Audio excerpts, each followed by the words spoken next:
Bismillahirrahmanirrahim. Compulsory English Book 1, Unit number 3 for Class Metric, Course Code number 207. आज हम इसमें पढ़ेंगे talking about your education and career plans. इसमें हम पहला हिस्सा कर चुके हैं। आज हम ये पार्ट 2 लेकर आए हैं आपके पास, जो कि स्टार्ट होगा एक्सरसाइज नंबर 6 से। हमने कन्वर्सेशन पढ़ी थी अरशद और फरहान के दरमियान, जो कि अपने मुस्तकबिल के बारे में, अरशद और कामरान के दरमियान, जो कि अपने मुस्तकबिल के बारे में बात कर रहे थे। अरशद ने कामरान साहब से अपॉइंटमेंट ली थी और वो एडवाइस लेना चाह रहा था कि उसे मुस्तकबिल में क्या करना चाहिए है। अब हम करेंगे इसकी एक्सरसाइज नंबर 6। एक्सरसाइज नंबर 6 है, did you listen to the dialogue carefully.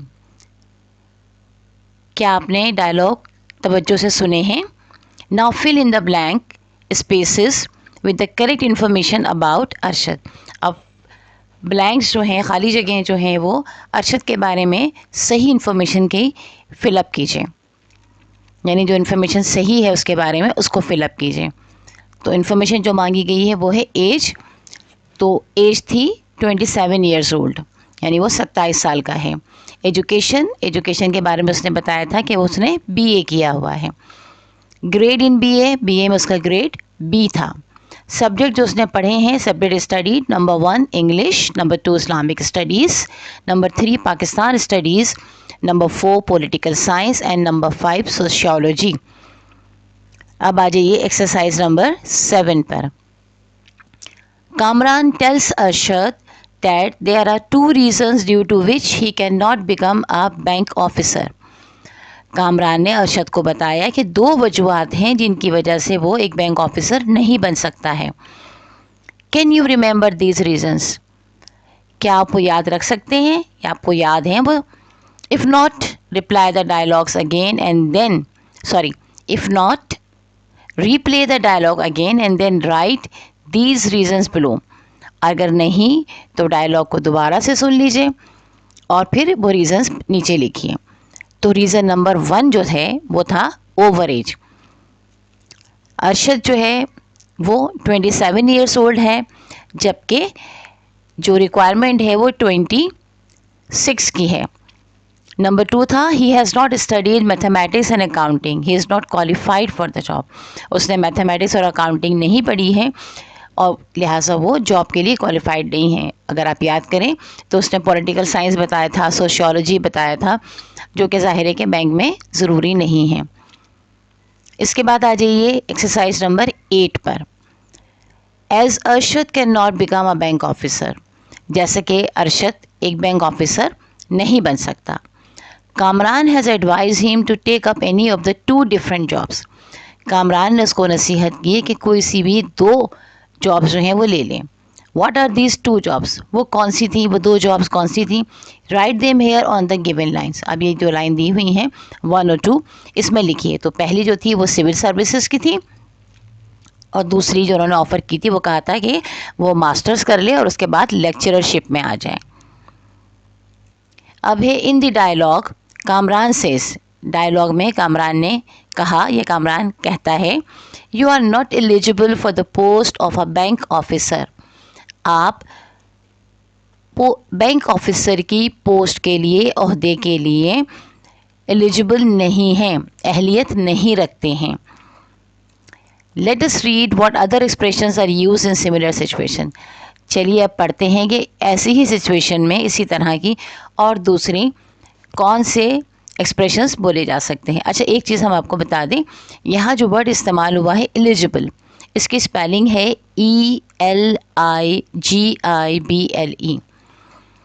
एक और भी वर्ड होता है जो कि प्रोनाउंस ऐसे ही होता है, एलिजिबल, ठीक है, ILLIGIBLE, जिसका मतलब होता है नज़र नहीं आना, कि वो हमें कोई चीज़ है वो वाज़े तौर पे हमें नज़र नहीं आ रही है, तो उसको हम कहते हैं जी एलिजिबल है।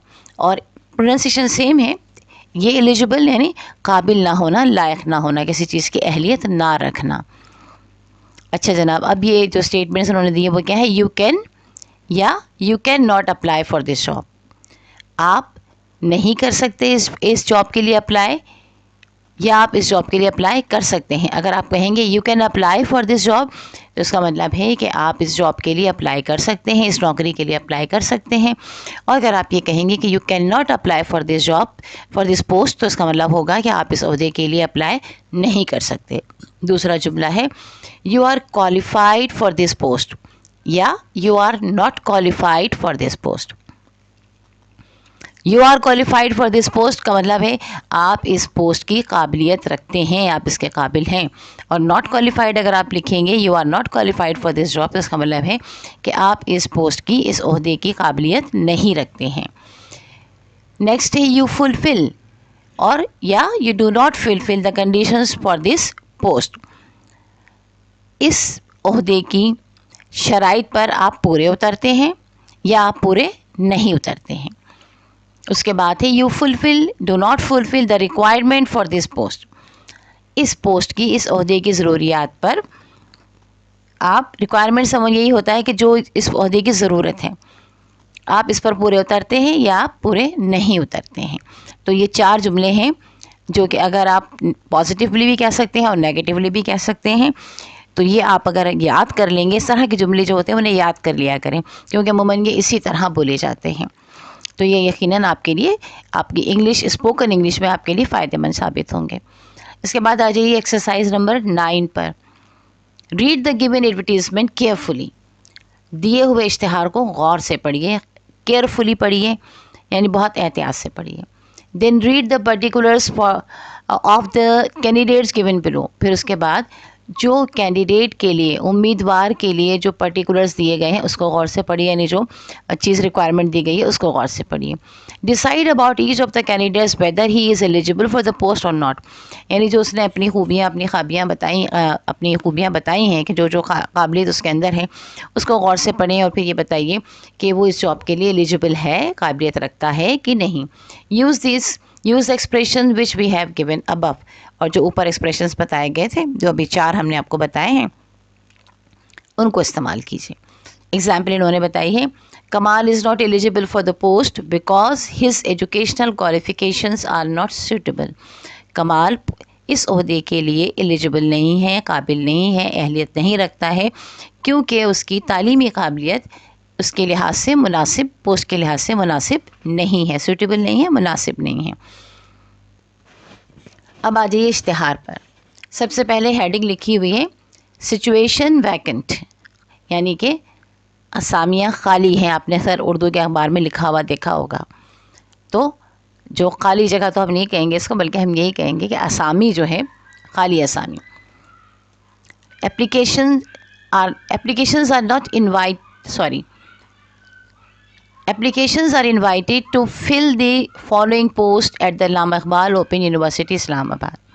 अल्लामा इकबाल ओपन यूनिवर्सिटी में दर्ज झेल ओहदे के लिए दरख्वास्तें मतलूब हैं। The applications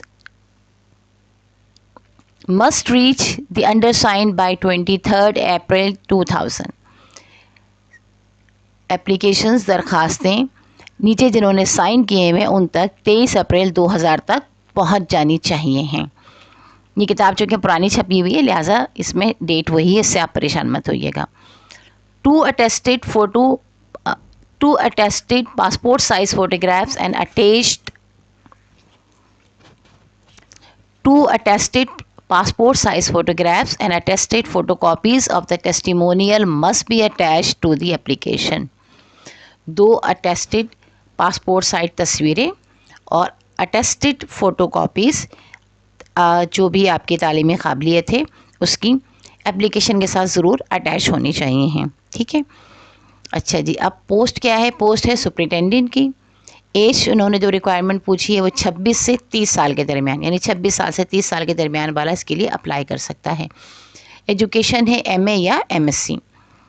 एक्सपीरियंस जो मांगा है वो है at least 5 years in the relevant field, यानी सुपरिटेंडेंट की पोस्ट पर 5 साल का तजर्बा हो। अंडर साइन जो कहा गया था, अंडर साइन साहब जो है वो कौन है? वो है doctor M Aslam Asghar, registrar Allama Iqbal open university H8 Islamabad, Pakistan, ये उसका एड्रेस लिखा हुआ है कि जहाँ पर के आपको अपनी एप्लीकेशन भेजनी है, जिन साहब को भेजनी है उनका नाम और पता।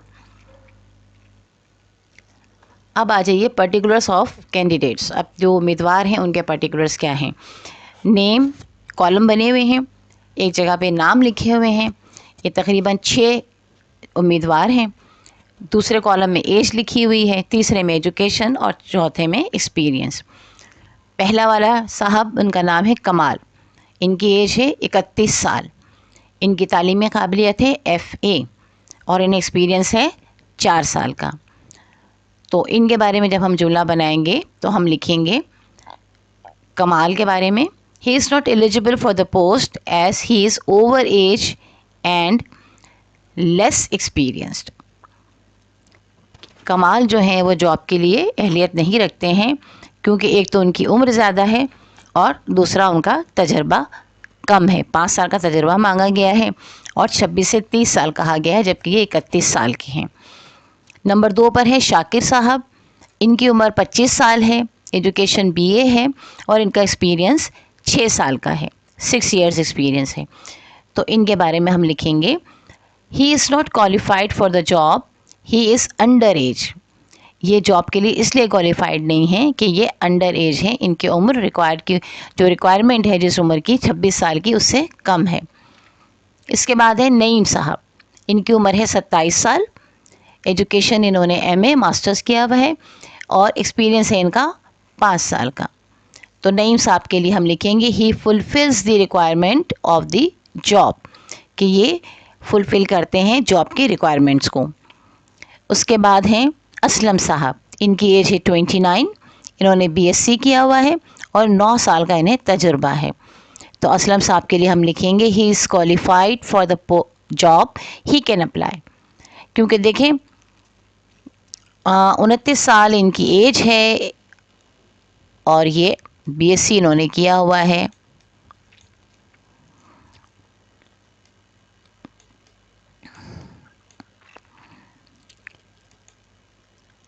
असलम साहब,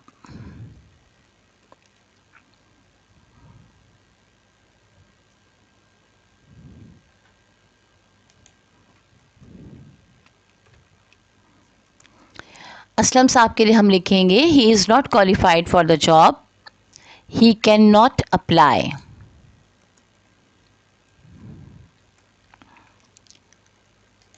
क्यों नहीं अप्लाई कर सकते हैं? इसलिए कि असलम साहब की उम्र तो ठीक है 29 साल है और तजुर्बा भी इन्हें 9 साल का है, लेकिन इनकी क्वालिफ़िकेशन जो है वो BSc है, जबकि रिक्वायरमेंट जो है वो मास्टर्स की है।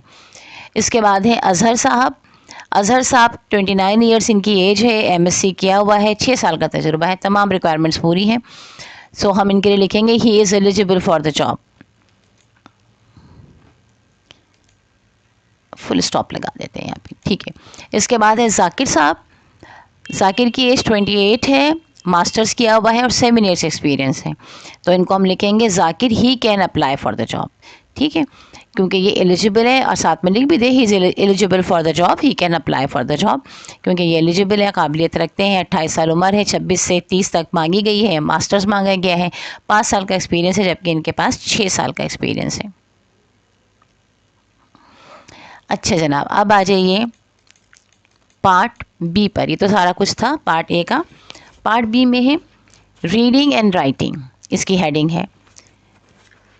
इंस्ट्रक्शन लिखी हुई है, व्हेन वी रीड, जब हम पढ़ते हैं, we come across many new और डिफ़िकल्ट वर्ड्स, हम गुज़रते हैं बहुत से नए और मुश्किल अल्फाज से। So what do we do, तो हमें क्या करना चाहिए या हम क्या करते हैं। The easy way out is to ask someone its meaning, आसान तरीन तरीक़ा क्या है कि किसी से उसके मानी पूछ लिए जाएं, या लुक इनटू अ डिक्शनरी, किसी डिक्शनरी में देख लिया जाए, लुगत में देख लिया जाए, और गेस इट आवरसेल्फ, या फिर हम खुद गेस करें, क़यास करें, अंदाज़ा लगाएं कि इस लफ्ज़ के मानी क्या हो सकते हैं। But we do not always consult a dictionary, मगर हम हमेशा एक डिक्शनरी नहीं देखते हैं, because it gets very tiring and time consuming, क्योंकि ये थका देने वाली भी है और ये वक्त भी बहुत ज़्यादा इस्तेमाल इसमें हो जाता है। Most of us try and guess the meaning of difficult words ourselves. बहुत से लोग कोशिश करते हैं कि खुद ही मुश्किल अल्फाज के मानी जो हैं उनको मीनिंग्स को गेस करने की, अंदाज़ा लगाने की कोशिश करें. In order to guess the meaning we take help from the hints or clues or situations given within the sentence. मानी को का अंदाज़ा लगाने के लिए हम मदद लेते हैं जुमले में दिए गए इशारों से या उसकी जो सिचुएशन है उससे, जो मौका है, जिस मौके पर वो बात कही जा रही है उससे. These hints help us guess the meaning of a difficult word. ये हिंट्स हमें मदद देते हैं कि हम मुश्किल लफ्ज़ के मानी समझ लें. But if we are still confuse then we should look into a dictionary. लेकिन अगर हम फिर भी कन्फ्यूज़ हों तो फिर हमें डिक्शनरी देख लेनी चाहिए. Let us understand how we can guess the meaning of a difficult word. चलें समझते हैं कि हम किसी मुश्किल अल्फाज के मानी को कैसे समझते हैं. Read the example given below. नीचे दी गई मिसालों को पढ़िए. अच्छा, अब एक बात हम भी आपको अपनी तरफ से बता देते हैं, क्योंकि माशाल्लाह हमें भी कोई 26-27 साल का अंग्रेज़ी पढ़ाने का तजर्बा है. तो लैंग्वेज में जब मैं अपना मास्टर्स कर रही थी, लिंग्विस्टिक्स में दूसरा मास्टर्स, पहला मेरा मास्टर्स है इंग्लिश लिटरेचर में, दूसरा लिंग्विस्टिक्स में, उसके बाद एमफिल भी है और पीएचडी भी अल्हम्दुलिल्लाह, उस तरफ भी गामसन है. बहरहाल बताने वाली बात ये है कि जब हम ये पढ़ रहे थे, लिंग्विस्टिक्स में मास्टर्स कर रहे थे, तो हमारे टीचर ने हमें पढ़ाया था, उन्होंने बताया था कि देखिए ज़बान जो है ना कोई सी भी, वो असल में है ही गैसिंग गेम. आप गेस कीजिए कि उसके माने किसी लफ्ज़ के क्या हो सकते हैं, क्योंकि ना तो हम हर वक्त डिक्शनरी लेकर घूम रहे होते हैं, ना ही हर वक्त हमारे आसपास कोई ऐसा शख्स मौजूद होता है कि जिससे कि हम मानी पूछ सकें कि भाई इसके मानी क्या हैं. तो ज़्यादातर यही होता है कि हम कोशिश ये करते हैं कि जो आसपास के अल्फाज हैं उनसे मानी को अंदाज़ा लगाने की कोशिश करें कि इन अल्फाज के मानी क्या हैं. अब तो खैर बहुत आसान हो गया, आपके हाथ में हर वक्त मोबाइल होता है, फ़ौरी तौर पर आप वर्ड्स की मीनिंग जो है वो एक्यूरेट मीनिंग देख सकते हैं. लेकिन बहरहाल ये आसान एक तरीका है जो कि एक ज़माने में इस्तेमाल होता था और अब भी होता ही है. अच्छा, अब एग्ज़ाम्पल की तरफ आ जाइए. The test papers of 4 students were identical, each one exactly the same. 4 बच्चों के टेस्ट पेपर एक जैसे थे, यकसां थे. Each one exactly the same, हर एक बिल्कुल दूसरे जैसा ही था. ये एक जुमला आपको बताया गया है जिसमें लफ्ज़ है आइडेंटिकल, इन्होंने इसको बोल्ड करके लिखा है. असल में आपको मानी समझने आइडेंटिकल के. अगला वाला जो सेंटेंस का पार्ट है उससे आप समझ भी सकते हैं. Some of you might find the meaning of the word identical difficult. आप में से कुछ लोग वर्ड आइडेंटिकल के मानी को मुश्किल समझेंगे. Yet some of you might have guessed its meaning as. और हो सकता है कुछ लोगों ने इसकी मीनिंग्स को है अंदाज़ा लगा लिया होगा, गेस कर लिया होगा कि आइडेंटिकल मीन्स क्या हो सकता है. सेम, एक जैसा, सिमिलर, एक जैसा, यकसा. यानी ये दो में से कोई एक माने हो सकते हैं. एग्जैक्ट भी हो सकते हैं, बिल्कुल उस जैसा ही, अलाइक, उसी तरह का, ये भी माने में हम इस्तेमाल कर सकते हैं. Some of you have guess the correct meaning. कुछ लोगों ने बिल्कुल सही माने गेस कर लिए होंगे, अंदाज़ा लगा लिया होगा. How did you guess its meaning. आपने इसके माने का कैसे अंदाज़ा लगाया. What help you. किस चीज़ ने, क्या बात ने आपकी मदद की. Maybe you don't know but you have been able to guess the meaning of the word. अच्छा, कभी ऐसा भी होता है कि आपको पता नहीं होता कि क्या चीज़ है जिसकी मदद से आपने समझा, लेकिन आपने बहरहाल सही समझा. तो लिहाजा वो यही कहते हैं कि मे बी आपको नहीं पता हो कि आपने अंदाज़ा कैसे लगाया, लेकिन आपको वर्ड आइडेंटिकल की मीनिंग समझ में आ गई है by understanding the clues given in the sentence. और वो क्या थे, जो क्लूज़ दिए गए थे, जो हिंट्स दिए गए थे, जो इशारे किनारे मौजूद थे इसके अंदर जुमले में, उससे आपने समझा. एंड दैट हिंट और clue is the word exactly the same. अब ये हिंट और क्लू क्या था, जो वर्ड लिखा हुआ है, फ्रेज़ लिखा हुआ है, एग्जैक्टली द सेम, बिल्कुल वैसा ही, इससे आपने समझा. Words which have almost similar meaning are also called synonyms. वो अल्फाज जो कि तकरीबन एक जैसे माने रखते हैं उन्हें हम सिनोनिम्स कहते हैं. ये आपने बहुत पढ़ा होगा, सिनोनिम्स, एंटोनिम्स और होमोफोन्स, इस तरह के अल्फाज. तो सिनोनिम्स वो होते हैं, वो वर्ड होते हैं जिनकी के स्पेलिंग डिफरेंट होती है, प्रोनाउंसिएशन भी डिफरेंट होता है, लेकिन उनके माने एक जैसे होते हैं. अब आ जाइए एक्सरसाइज नंबर 10 पे. Read the following sentences carefully. दर्ज झेल जुमलों को गौर से पढ़िए. एहतियात से पढ़िए, केयरफुली पढ़िए। Each sentence has a difficult word which is written in bold. हर जुमले में एक मुश्किल वर्ड लफ्ज़ है या नया लफ्ज़ है जो कि बोल्ड में यानी थोड़ा सा मोटा करके लिखा हुआ है। First of all guess the meaning of what word by finding a clue और hint within the sentence. सबसे पहले आप गैस कीजिए the meaning of that word, उस अल्फाज के, उस लफ्ज़ के मानी। किस तरीके से? बाय फाइंडिंग अ क्लू, एक कोई क्लू तलाश कीजिए जुमले में लिखा हुआ जो है, उससे आप अंदाज़ा कीजिए कि इस लफ्ज़ के मानी क्या हैं। Then write the meaning you have guess, फिर जो आपने मीनिंग गेस किए हैं वो लिखिए। And finally look into the dictionary, और फिर उसको आखिरी में आप डिक्शनरी में तलाश कीजिए टू फाइंड सिमिलर वर्ड्स, ताकि आप मालूम कर सकें बिल्कुल उसी तरह का सिमिलर वर्ड। और सिनोनिम्स, सिनोनिम्स जो हमने नाम दिया है कि जब एक जैसे मानने वाले अल्फाज होते हैं उनको हम सिनोनिम्स कहते हैं। And write them down in the given chart, the first one is done for you. और फिर जो नीचे चार्ट दिया गया है उसमें इसको मानियों को लिखिए। पहला वाला जुमला जो है वो आपके लिए सॉल्व कर दिया गया है। आप डिक्शनरी को खोलेंगे, वहाँ पे आप वर्ड लिखें और उसकी सिनोनिम्स लिख दीजिए या मीनिंग्स लिख दीजिए। तब आप देखेंगे कि जैसे ही आप डिक्शनरी ओपन करते हैं, आप गूगल पे जाके ये काम कर लीजिए। आप गूगल पे जाइए, वर्ड लिखिए, उसके आगे लिखिए मीनिंग उस वर्ड की। तो जब पेज खुलेगा गूगल का तो प्रोनाउंसिएशन के लिए भी आपके पास स्पीकर आ जाएगा, उसको ऑन कीजिएगा तो वर्ड प्रोनाउंस भी हो जाएगा, आपका प्रोनाउंसिएशन भी उसका आ जाएगा और उसके मीनिंग्स भी लिखे हुए होंगे और साथ ही साथ में उसके सिनोनिम्स भी लिखे हुए होंगे। अब यहाँ पे सेंटेंस नंबर 1 है, students learn the social skills of cooperation of working together in school. Student learn the social skill of cooperation, तालिबे इल्म सीखते हैं समाजी महारत ताउन की, of working together in the school, school में एक दूसरे के साथ काम करते हुए, क्योंकि जब वो स्कूल में एक दूसरे के साथ काम करते हैं तो उसको सीखते हैं। यहाँ पे वर्ड है हमारे पास कोऑपरेशन। अब जो इन्होंने ब्लॉक बनाया हुआ है, कॉलम्स बनाए हुए हैं, वो है डिफ़िकल्ट वर्ड पहला कॉलम, दूसरा है क्लू इन द सेंटेंस, जुमले में जो क्लू दिया गया है, उसके बाद चौथा कॉलम में जिसमें लिखा है योर गेस, और तीसरा कॉलम उसमें लिखा है योर गेस और चौथे कॉलम में लिखा है सिनोनिम्स। तो वर्ड हमारे पास था कोऑपरेशन, क्लू इसमें क्या था? वर्किंग टुगेदर, जो कि जुमले में लिखा हुआ था। उसके बाद आपने क्या गैस किया? आपने क्या? जॉइनिंग टुगेदर, एक साथ मिलकर, एक ही तरह के मानी हो गए ना। और सिनोनिम्स इसके क्या है? एक्ट टुगेदर, एक दूसरे के साथ काम करना, शेयर करना, एक दूसरे को देना लेना, सपोर्ट ईच अदर, एक दूसरे की मदद करना। अब हमें बाकी के सेंटेंसेस कर रहे हैं। तो सेंटेंस नंबर 2 हमारे पास है, students memorise information, they learn and remember basic rules and facts. Student याद कर लेते हैं इंफॉर्मेशन को, मालूमात को, दे लर्न वो सीखते हैं, एंड रिमेंबर और याद रखते हैं, बेसिक रूल्स बुनियादी उसूल को, एंड फैक्ट्स को और बुनियादी हक़ाइक़ को। अब यहाँ पे मेमोराइज वर्ड जो है उसको उन्होंने बोर्ड लिखा हुआ है, तो हमने टिपिकल वर्ड में लिख दिया मेमोराइज।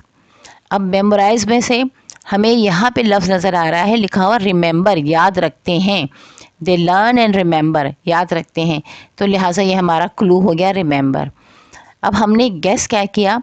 हमने गैस ये किया कि जब याद रख रहे हैं, दिमाग में रख रहे हैं, तो उसका मतलब है लर्न बाय हार्ट, जो हम कहते हैं ना दिल से याद कर लेना, ज़बानी याद कर लेना। तो लर्न बाय हार्ट हमने इसको हमने सोचा कि ये इसकी गैस मीनिंग हो सकती हैं। फिर इसके बाद सिनोनिम्स में हम आ गए, तो क्या हो गया? लर्न बाय रोट और स्टडी, पढ़ना या रट्टा लगाना, क्योंकि रट्टा लगा कर भी तो चीज़ें याद रखी जाती हैं ना, दिमाग में रखी जाती हैं। अच्छा जी, नंबर 3 आ गया, each educational system is a mirror that reflects and shows the values of the society. हर तालीमी निज़ाम एक आईने की तरह होता है जो कि रिफ्लेक्ट करता है, मुनक्किस करता है और दिखाता है हमें माशरे की वैल्यूज़ को, माशरे की इक़दार को। अब इसमें जो बोल्ड करके लिखा हुआ लफ्ज़ है वो है रिफ्लेक्ट्स, तो हमने डिफ़िकल्ट वर्ड के कॉलम में लिख दिया रिफ्लेक्ट्स। अब यहाँ पे जो लफ्ज़ लिखा हुआ है शोज़, रिफ्लेक्ट्स एंड शोज़, दिखाता है, तो हमें अंदाज़ा हुआ दिखाने का जो है ये इसका क्लू है। तो हमने गैस किया कि इमेज होगा, कोई रिफ्लेक्शन होगा, मुनक्किस किया हुआ हो कोई चीज़ होगी, और फिर जब हमने इसके सिनोनिम्स देखे तो हमें पता चला कि जनाब रिटर्न भी हो सकता है, वापस करना भी हो सकता है, गिव बैक दोबारा देना भी हो सकता है, वापस कर देना, बाउंस बैक पलटा देना भी इसके मानी हो सकते हैं। ये लफ्ज़ भी हम इस्तेमाल कर सकते हैं। अब आ जाइए नंबर 4 पे। The visiting foreign English language teacher was startled by the old methods of teaching in local school and was surprised. एक visiting foreign English language teacher, बाहर से आया हुआ एक अंग्रेज़ी का टीचर was स्टार्टल्ड हो गया बेचारा, स्टार्टल को बोल्ड किया हुआ है, चौंक गया। By the old methods of teaching, पुराने पढ़ाने के मेथड्स को देख के एक लोकल एक आम उस इलाकाई स्कूल में, एंड वाज सरप्राइज, और वो हैरान हुआ। तो स्टार्टल तो इन्होंने लिखा हुआ है बोल्ड में, तो ये हमारा हो गया डिफ़िकल्ट वर्ड। जो समझ में आई हमारी बात के जनाब पुराना मेथड, बाहर का बंदा, तो यकीनन ये सरप्राइज़ भी हुआ होगा। ये लफ्ज़ सरप्राइज़ भी यहाँ लिखा हुआ है, तो लिहाजा हमने क्लू हमारे पास सरप्राइज़ आ गया। अब इस सरप्राइज़ है, स्टार्टल्ड है, इसी के बीच बीच में कौन सा लफ्ज़ आ जाएगा? हो सकता है वो देख के परेशान हो गया होगा, शॉक्ड हो गया होगा। तो लिहाजा हमने कहा कि जनाब हो सकता है वो शॉक हो गया है देख के, उसे एक सदमा सा पहुँचा है, एक अचानक धचका सा लगा है कि ये क्या हो रहा है यहाँ पे इस ज़माने में। फिर जब हमने सिनोनिम्स देखे तो हमारे पास सिनोनिम्स वर्ड आए कि अलार्म हो सकता है, चौंक जाना, स्केयर हो सकता है, डर जाना, फ्राइटन, खौफज़दा हो जाना। तो ये तमाम इसी के सिनोनिम्स स्टार्टल के हैं। स्टार्टल का मतलब है एकदम से चौंक जाना, एकदम से डर जाना।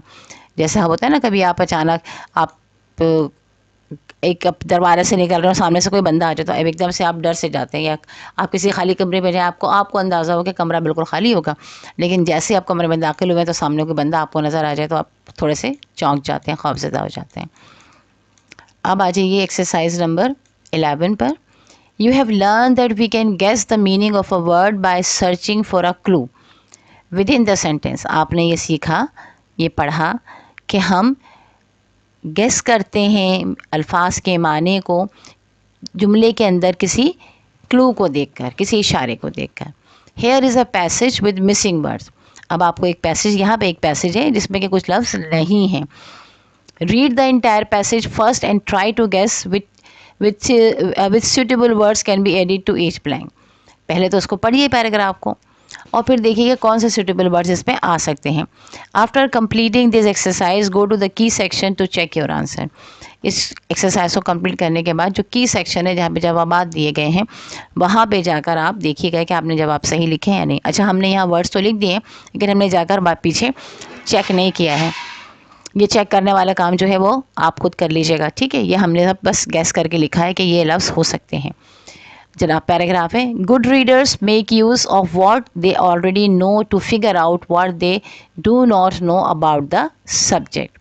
गुड रीडर्स, अच्छा पढ़ने वाले, मेक यूज़, इस्तेमाल करते हैं, और व्हाट दे ऑलरेडी नो, जो कि उन्होंने पहले से पढ़ा होता है या वो पहले से जानते हैं उसका, टू फिगर आउट, ताकि वो पता करें। टू फिगर आउट ये एक फ्रेज़ है, फ्रेजल वर्ब है, जिसका मतलब होता है अंदाज़ा लगा लेना, मानी तक पहुंच जाना, असल बात तक पहुंच जाना। What they do not know about the subject, वो जो उस मौजू के बारे में नहीं जानते हैं उसके लिए वो अंदाज़ा लगा लेते हैं अपनी पिछली मालूमात के तहत। हमने ये ब्रैकेट में, सॉरी ब्लैंक में हमने लिखा सब्जेक्ट, ठीक है। नेक्स्ट सेंटेंस है, it is a game between the, ये एक खेल है, between the dash and the text. तो ये between the writer and the text, sorry between the reader and the text. ये एक गेम है, ज़ाहिर गेम खेलने वाले कौन अल्फाज हैं, कौन लोग हैं? गेम खेलने वाला है रीडर और टेक्स्ट। रीड, आपके पास टेक्स्ट है यानी मजमून लिखा हुआ है, और पढ़ने वाला उसे पढ़ रहा है और देख रहा है, समझ रहा है कि इसके मानी क्या होंगे। Then readers bring their knowledge of the word. Readers, पढ़ने वाले, अपने अल्फाज के मानी लेकर आते हैं, मालूमात लेकर आते हैं। देयर एक्सपीरियंस, अपना तजुर्बा विद अदर बुक्स, दूसरी किताबों के साथ जो उनका तजुर्बा रहा है। And there knowledge of the subject, और अपने सब्जेक्ट की, मौजू की, ऑफ द टेक्स्ट का जो भी मौजू है, जो लिखा हुआ है, उसकी जो नॉलेज है, जो मालूमात है, उसको भी अपने जहन में लेकर आते हैं। इससे वो अंदाज़ा करते हैं। Readers use this previous knowledge, this dash to predict the content of the text. अच्छा, reader use this dash to predict the content of the text. Reader इस्तेमाल करता है प्रिडिक्ट करने के लिए, पेशन गोई करने के लिए कि टेक्स्ट में, इसमें मवाद में क्या लिखा हुआ है। तो ये होगा वर्ड हमने लिखा है यहाँ पे प्रीवियस नॉलेज, वो अपनी पुरानी जो उसकी मालूमात है पहले की, उसका इस्तेमाल करता है। They make dash about what will follow, वो गैस करते हैं अबाउट व्हाट विल फॉलो, कि क्या चीज़ होने वाली है, आने वाली है। Continue reading and sometimes change their guesses, और अपनी तालीम, अपने पढ़ने को कंटिन्यू करते हैं, जारी रखते हैं। और कभी कभार ऐसा भी होता है कि जो उन्होंने पहले सोचा हुआ होता है कि इसके मानी ये होंगे, जब मज़ीद आगे बढ़ते हैं तो उन्हें अंदाज़ा होता है कि नहीं ये नहीं होंगे, इसके मानी कुछ और होंगे, तो वो अपने गेसेस को चेंज भी करते रहते हैं।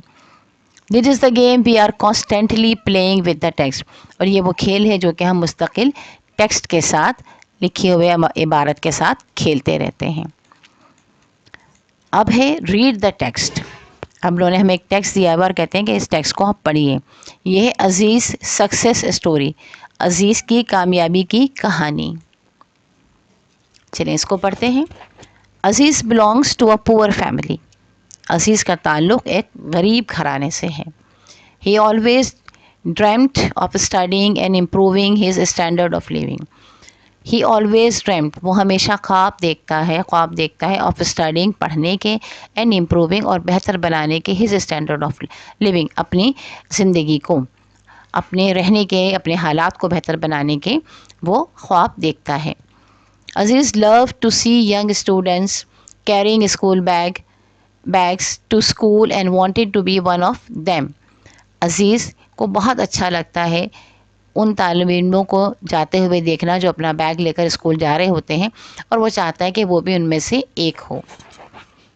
फॉलोइंग हिज ड्रीम, अपने ख्वाबों को फॉलो करते हुए या अपने ख्वाबों के साथ चलते हुए। He work hard and did his matric from a local school, उसने सख्त मेहनत की और उसने मैट्रिक किया एक इलाकाई स्कूल से, यानी जो उसके इलाके में स्कूल था उससे, लोकल स्कूल जो उसके इलाके में था। He could not go to college because his parents could not afford his further studies. He could not go to college, वो कॉलेज नहीं जा सका, बिकॉज क्योंकि उसके parents could not afford his further studies, उसके पेरेंट्स जो है उसकी मज़ीद तालीम को अफोर्ड नहीं कर सकते थे, यानी उनके पास इतने पैसे नहीं थे कि वो उसका ख़र्चा उठा सकें। Aziz who was determine to continue his education, Aziz जिसने कि डिटरमिन किया हुआ था, फ़ैसला किया हुआ था कि वो ज़रूर अपनी तालीम को जारी रखेगा।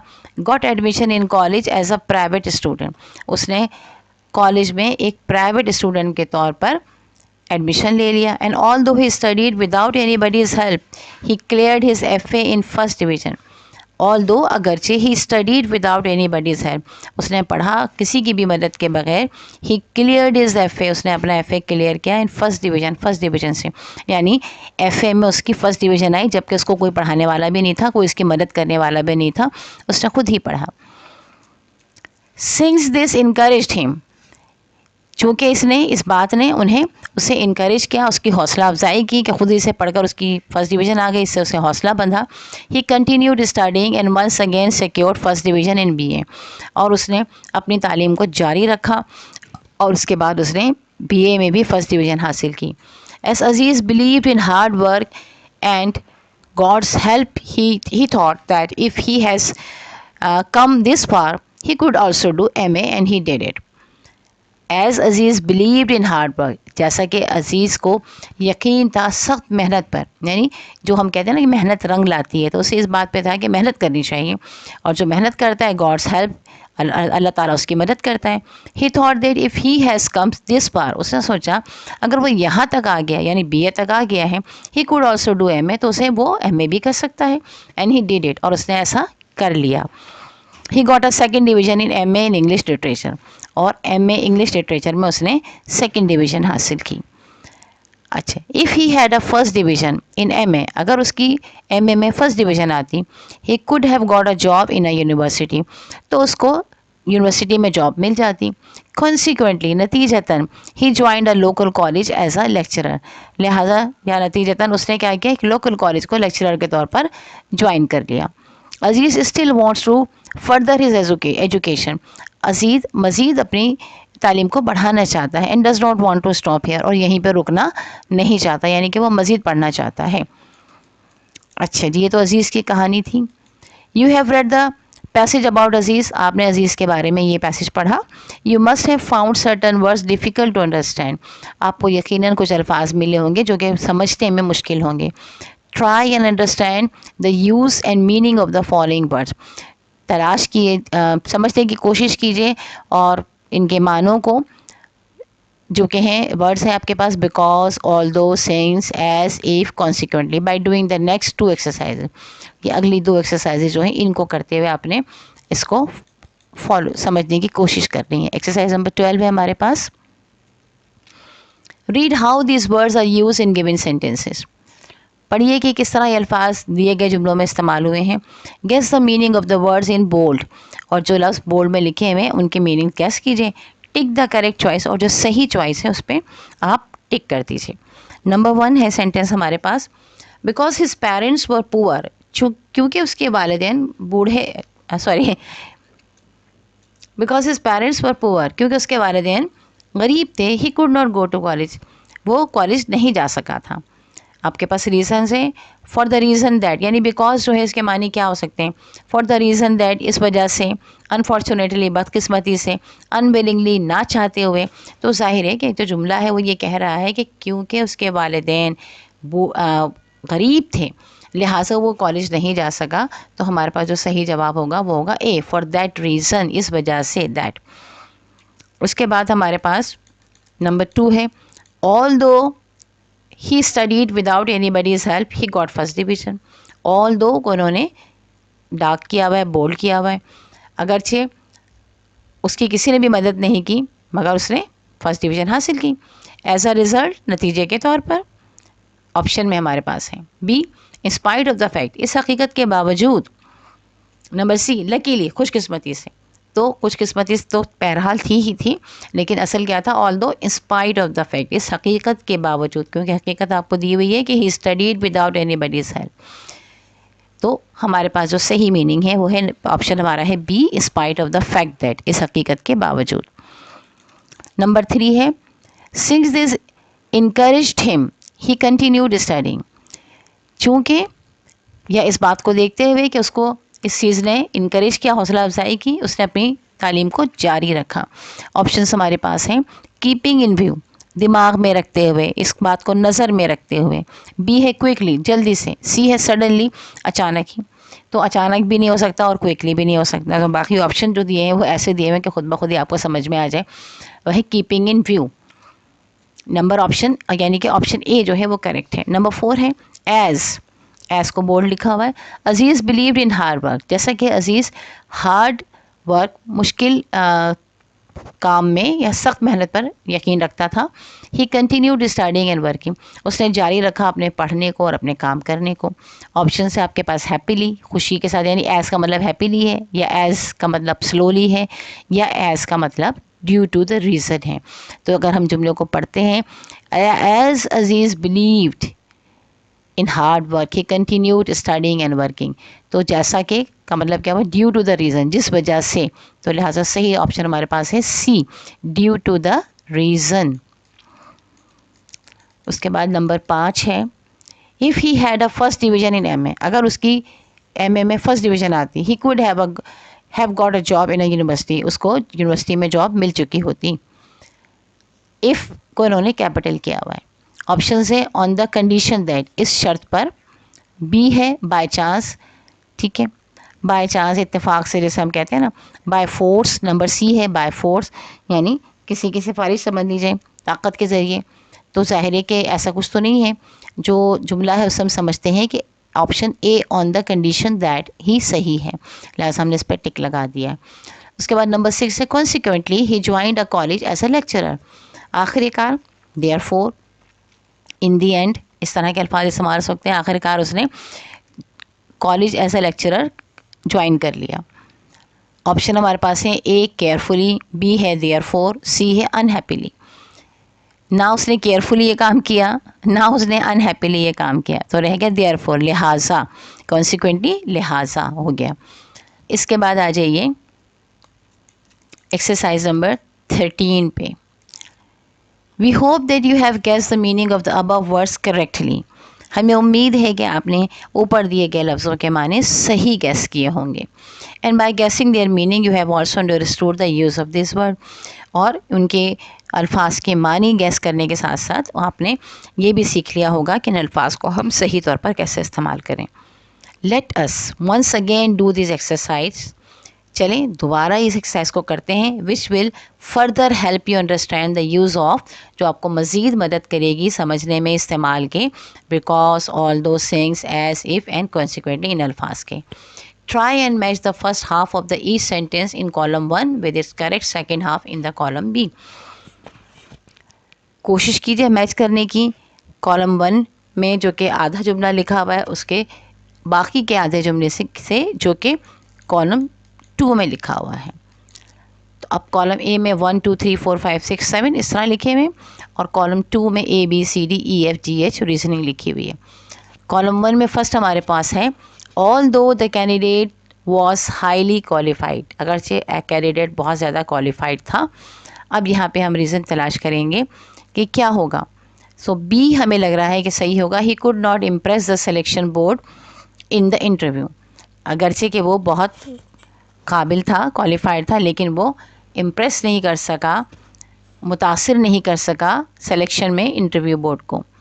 नंबर 2 हमारे पास है since he is not eligible for the post.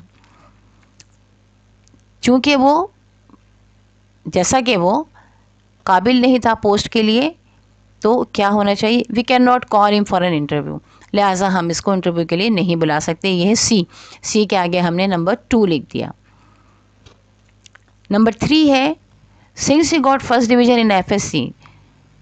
चूँकि जैसा कि उसको फर्स्ट डिवीज़न मिली FSC में, he went to medical college, वो मेडिकल कॉलेज चला गया, नंबर ए। इसके बाद है number 4 as he can type, जैसा कि वो टाइप कर सकता है, तो क्या होगा जनाब, we can appoint him as a typist. Number F हम इसे अपॉइंट कर सकते हैं टाइपिस्ट के तौर पर। ये रीजनिंग हमारे पास आ गई कॉलम 2 से। Number 5 if he has applied for the post, अगर उसने पोस्ट के लिए अप्लाई किया है। नंबर 5 अगर उसने पोस्ट के लिए अप्लाई किया है, we will call him for an interview, हम इस इंटरव्यू के लिए बुलाएंगे। नंबर जी, यहाँ पे हमने 5 लिख दिया जी के आगे। 6 ही could not find a job in the country, उसे मुल्क में कोई जॉब नहीं मिली। जब मुल्क में कोई जॉब नहीं मिली तो क्या करेगा, तो फिर वो कॉन्सिक्वेंटली ही वेंट अब्रॉड, आखिर नतीजतन वो बाहर चला गया। नंबर ई, इसके आगे हमने 6 लिख दिया। लाइनें खींचने के बजाय इट्स बेटर के नंबर लिख लिया जाए। Although he has degree in English, अगरचे उसके पास अंग्रेज़ी में डिग्री थी। Number 7 he can hardly right correct English, मगर वो मुश्किल ही से सही अंग्रेज़ी लिख सकता था। ये भी मामलात होते हैं बाज़ लोगों के साथ, लेकिन आपके साथ नहीं होने चाहिए। आप इतनी अच्छी किताब पढ़ रहे हैं, अगर आप इसको बहुत अच्छे से पढ़ेंगे समझेंगे, इम्तिहान के लिए मत पढ़िए। इम्तिहान तो आप दे ही लेंगे इसको जब आपको अच्छे से आ जाएगा। इसको समझने के लिए, इसको अपनी ज़िंदगी में इस्तेमाल करने के लिए, इसकी इम्प्लीमेंटेशन अपनी ज़िंदगी में करने के लिए, यूजेस करने के लिए पढ़िएगा। ठीक है, आ जाइए जनाब एक्सरसाइज नंबर 14 पे। Here are some more different terms taken from Aziz success story. कुछ और भी कुछ टर्म्स हैं जो कि अजीज़ की सक्सेस स्टोरी, कामयाब कहानी से ली गई है। Guess the meaning of each word, इन तमाम अल्फाज के मानी ज़रा गेस कीजिए। Then construct your own sentences in order to prove that you have understood the meaning of this word. फिर अपने जुमले बनाइएगा ये साबित करने के लिए कि आपको ये अल्फाज समझ में आ गए हैं। नंबर 1 है स्टैंडर्ड ऑफ लिविंग, यानी लाइफ स्टाइल, हमने लिख दिया है लाइफ स्टाइल। नंबर 2 है फॉलोइंग हिज ड्रीम। अब फॉलोइंग हिज ड्रीम का मतलब क्या होगा, चेजिंग द ड्रीम, अपने ख्वाबों का ताक़ुब करना। फर्दर हिज एजुकेशन, नंबर 3 है फर्दर हिज एजुकेशन, यानी गेट हायर एजुकेशन, जो हमने मानी यहाँ लिख दिए हैं। जुमले जो बनाए गए हैं वो हैं number 1 I want to elevate my standard of living, मैं अपने स्टैंडर्ड ऑफ लिविंग को बढ़ाना चाहता हूँ, ऊंचा करना चाहता हूँ। Number 2 Aziz wants to become a surgeon, to follow his dream he went abroad for further education. Aziz, यहाँ पे जुमले को ज़रा सही कर देते हैं। वांटेड, अजीज़ चाहता था कि वो एक सर्जन बने, तो अपने ख्वाबों को हकीकत का रूप देने के लिए वो मुल्क से बाहर चला गया। I will go abroad for further education, मैं मज़ीद तालीम के लिए मुल्क से बाहर जाऊंगा या बाहर जाऊंगी। तो ये तो आपकी हो गई एक्सरसाइज कंप्लीट, यानी आपका यूनिट नंबर 3 जो है वो कंप्लीट हो गया है। अच्छे से पढ़िएगा, बार बार इसको देखिएगा, समझिएगा, बार बार सुनिएगा, और हमारे चैनल को ज़रूर सब्सक्राइब कर लीजिएगा ताकि नई वीडियो आपको फ़ौरन मिल जाए। बेल आइकन को भी प्रेस कर लीजिएगा, और जब ये सारी मालूमात आपके काम आए, आपकी ज़िंदगी में इंशाअल्लाह काम आए, हमारी दुआ है, तो फिर हमें भी अपनी दुआओं में याद रखिएगा। और दोबारा से मेरी आपसे ये दरख्वास्त है कि इन तमाम असबाक को सिर्फ़ इसलिए मत पढ़िए कि आपने इम्तिहान पास करना है। ये बहुत अच्छे असबाक हैं, बहुत अच्छी तरीके से मेंशन किया गया है, वो बातें लिखी गई हैं, वो बातें बताई गई हैं जो कि प्रैक्टिकल लाइफ में आपके काम आने वाली हैं। तो उनको इसी हिसाब से पढ़िएगा कि आपने इसको अपनी अमली ज़िंदगी में इस्तेमाल में लेकर आना है। अल्लाह ताला आपको कामयाबी अता फ़रमाए और आपके लिए आसानियाँ करें। आमीन सुम्मा आमीन। अल्लाह हाफ़िज़।